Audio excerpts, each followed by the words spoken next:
ಲಡಾಖ್ನ ಗಲ್ವಾನ್ ಕಣಿವೆಯಲ್ಲಿ ಚೀನಾದ ಜೊತೆಗಿನ ಗಡಿ ಸಂಘರ್ಷದಲ್ಲಿ ಕರ್ನಲ್ ಸೇರಿದಂತೆ 20 ಯೋಧರು ಹುತಾತ್ಮರಾದ ಬಳಿಕ ದೇಶದಲ್ಲಿ ಚೀನಾದ ಉತ್ಪನ್ನಗಳನ್ನು ಬಹಿಷ್ಕರಿಸಬೇಕು ಎಂಬ ಒತ್ತಡ ಹೆಚ್ಚುತ್ತಾ ಇದೆ.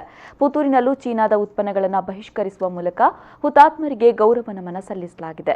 ಪುತ್ತೂರಿನ ಕಿಲೆ ಮೈದಾನದಲ್ಲಿರುವ ಅಮರ್ ಜವಾನ್ ಜ್ಯೋತಿ ಸ್ಮಾರಕದಲ್ಲಿ ಎಬಿವಿಪಿ ಕಾರ್ಯಕರ್ತರು ಚೀನಾದ ಫ್ಲಾಗ್ ಅನ್ನು ಹೊತ್ತಿಸಿ ಆಕ್ರೋಶ ವ್ಯಕ್ತಪಡಿಸಿದರಲ್ಲದೆ ಚೀನಾದ ಉತ್ಪನ್ನಗಳನ್ನು ಬಹಿಷ್ಕರಿಸುವಂತೆ ಆಗ್ರಹಿಸಿದ್ದಾರೆ.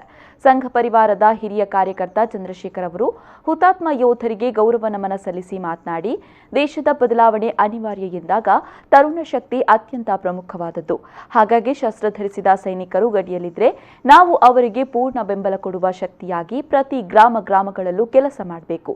ಚೀನಾ ವಿನಾಕಾರಣ ಅಟ್ಟಹಾಸದಲ್ಲಿ ಧೂರ್ತ ಶಕ್ತಿಯಾಗಿ ಬರ್ತಾ ಇದೆ. ನಮ್ಮ ಪ್ರಧಾನಿ ನರೇಂದ್ರ ಮೋದಿ ಅವರು ಆತ್ಮನಿರ್ಭರವಾದ ಭಾರತವನ್ನ ಕಟ್ಟುವ ಕೆಲಸ ಮಾಡ್ತಾ ಇದ್ದಾರೆ. ಯಾರಿಗೂ ತೊಂದರೆಯಾಗಬಾರದು, ಜಗತ್ತಿಗೆ ಒಳ್ಳೆಯದಾಗಬೇಕೆಂದು ಕೆಲಸ ಮಾಡ್ತಾ ಇದ್ದಾರೆ ಎಂದರು. ನಿರ್ಭರವಾದ ಭಾರತವನ್ನ ಕಟ್ಟುವಂತ ಕೆಲಸವನ್ನು ನಾವು ಮಾಡ್ತಾ ಇದ್ದೀವಿ. ಯಾರಿಗೂ ತೊಂದರೆ ಆಗಬಾರದು, ಜಗತ್ತಿಗೆ ಒಳ್ಳೆಯದಾಗಬೇಕು ಅಂತ ಕೆಲಸ ಮಾಡುವಂತಹ ನರೇಂದ್ರ ಮೋದಿ ಅಂತಹ ಒಂದು ಉನ್ನತ ನಾಯಕರನ್ನು ಹೊಂದಿದಂತಹ ನಮ್ಮ ದೇಶದಲ್ಲಿ ಜಗತ್ತಿಗೆ ಒಳ್ಳೆಯದಾಗಲಿ. ನಮ್ಮ ಅಭಿವೃದ್ಧಿಯನ್ನು, ನನ್ನ ಮನೆಯನ್ನು ಒಳ್ಳೆಯದು ಮಾಡೋದು ನನ್ನ ಕೆಲಸ. ಹಾಗೆ ನನ್ನ ದೇಶದ ಅಭಿವೃದ್ಧಿ ಮಾಡಬೇಕು ಅಂತ ಮೋದಿಯವರು ಇಡೀ ದೇಶವನ್ನು ಒಗ್ಗಟ್ಟು ಮಾಡುತ್ತಾ ಅಲ್ಲಿ ಡೊಕ್ಲಾಮಿನಲ್ಲಿ ಬೇಕಾದಂತಹ ನದಿ, ಅಲ್ಲಿ ಸೇತುವೆ, ಎಲ್ಲ ಅಭಿವೃದ್ಧಿ ಕೆಲಸಗಳು ಮಾಡ್ತಾ ಇದ್ದಾರೆ. ಹಾಗಾಗಿ ಯಾರು ಸುಮ್ಮನೆ ಇರ್ತಾರೆ?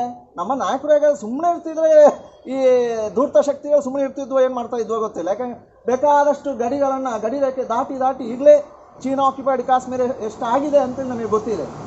ಆದರೆ ಈಗ ದಾಟಿ ಬರಲಿಕ್ಕೆ ಆಗೋದಿಲ್ಲ. ನಮ್ಮ ಸೈನಿಕರು ಸದಾ ತಡೆಯನ್ನು ಕೊಡ್ತಾ ಇದ್ದಾರೆ. ಅದು ಅವರಿಗೆ ದೊಡ್ಡ ಸಮಸ್ಯೆ ಆಗಿರೋದು. ಈ ಸಂದರ್ಭದಲ್ಲಿ ಎಬಿವಿಪಿ ನಗರ ಅಧ್ಯಕ್ಷ ಸುಬ್ರಹ್ಮಣ್ಯ, ಉಪಾಧ್ಯಕ್ಷ ಪ್ರಶಾಂತ್, ವಿವೇಕಾನಂದ ಕಾಲೇಜು ಘಟಕದ ಅಧ್ಯಕ್ಷ ಮನೀಶ್ ಕುಲಾಲ್ ಸೇರಿದಂತೆ ಮತ್ತಿತರರು ಉಪಸ್ಥಿತರಿದ್ದರು.